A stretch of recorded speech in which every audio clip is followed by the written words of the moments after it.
fue una obra de ingeniería bélica única, una barrera de hormigón, púas y controles militares que dividió durante casi 30 años no solo a Berlín, sino a dos mundos enfrentados.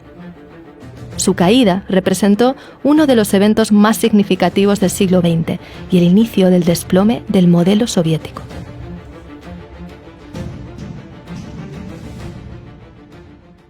Tras ganar la Segunda Guerra Mundial, Estados Unidos, Francia, Reino Unido y la Unión Soviética acordaron dividir la derrotada Alemania en 4 zonas. Berlín quedó en la parte soviética, pero al ser la capital decidieron dividirla.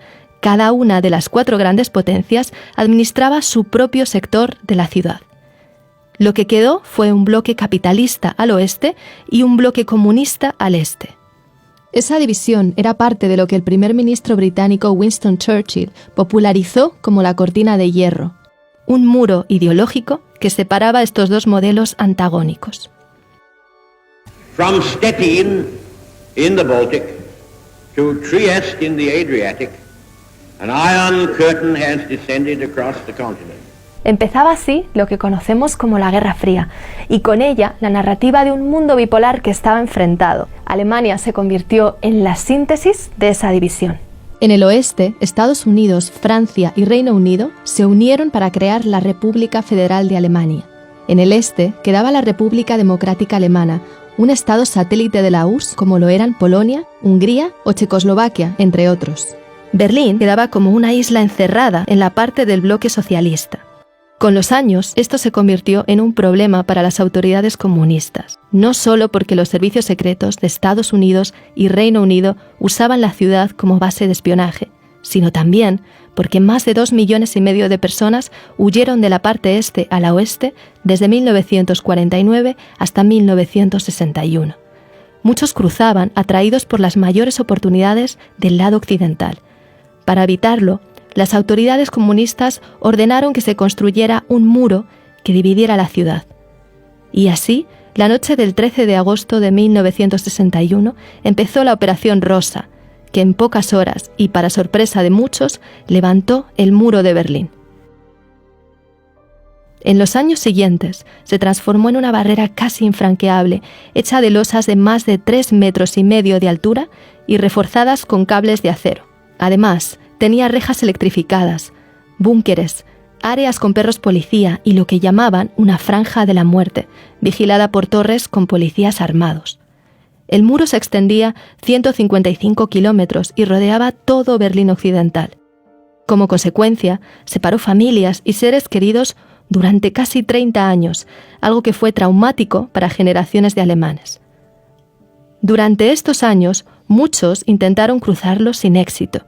Unas 262 personas murieron en el intento y otras miles fueron arrestadas. Aunque escaparse al otro lado no era del todo imposible. Mientras existió el muro, más de 5.000 berlineses del este consiguieron franquearlo a través de túneles, escondidos en autos o usando ingeniosos métodos como cruzar en tirolesa. Pero a finales de los 80, la situación estaba destinada a cambiar radicalmente.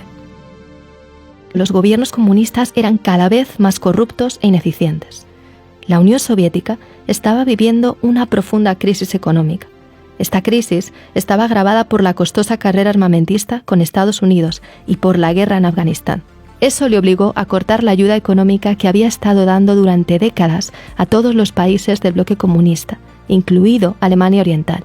Todos esos problemas generaron un gran descontento social, al que el líder de la Unión Soviética, Mikhail Gorbachev, trató de dar respuesta emprendiendo una mayor apertura política y social, lo que se conoció como Glasnost.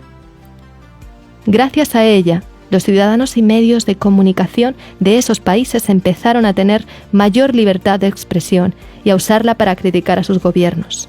Convocaron inéditas huelgas y protestas en todos los países del bloque del Este. Sus ciudadanos estaban agotados de sufrir penurias y anhelaban un estilo de vida parecido al occidental. En Polonia, el movimiento sindical no comunista Solidaridad de Lech Walesa logró en junio de 1989 que se celebraran las primeras elecciones parcialmente libres en décadas.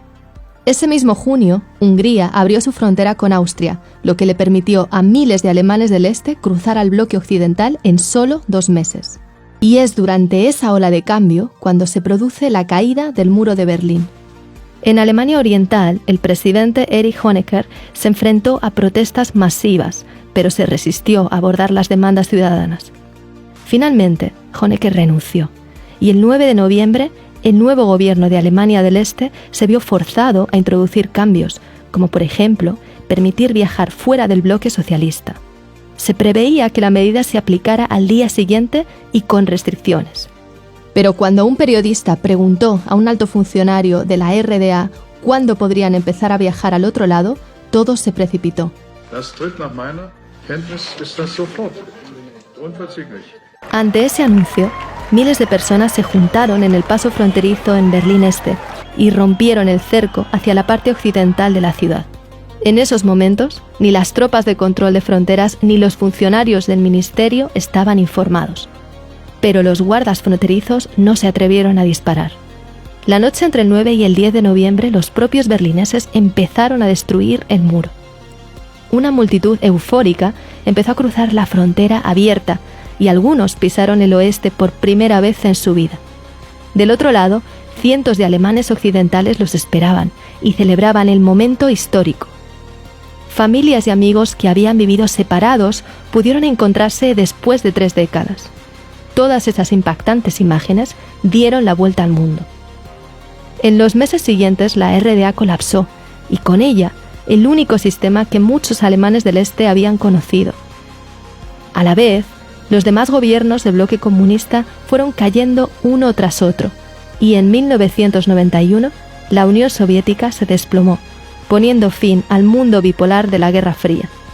Alemania se reunificó y se convirtió en el motor económico de Europa. Aunque las diferencias económicas entre el este y el oeste todavía son perceptibles. Por ejemplo, un trabajador de Alemania del oeste gana en promedio casi un 20% más que uno del este. También en el oeste hay más oportunidades para profesionales cualificados y es donde se concentra el mayor número de empresas alemanas. Hoy, cientos de trozos de ese simbólico muro están repartidos por todo el planeta, como un recordatorio de que esa línea de hormigón dividió mucho más que una ciudad. Gracias por ver este video en el que estuvimos trabajando con Angelo buscando imágenes de archivo. De hecho, uno de los mayores desafíos para realizar este video fue bucear el enorme archivo de la BBC y encontrar video de la época. Pero valió la pena. Y seguiremos haciéndolo. De hecho, ya tenemos varios vídeos en nuestro canal de YouTube y te puedes suscribir para verlos todos. Y si te interesa algún tema que todavía no hayamos hecho, envíanos tus ideas a través de los comentarios.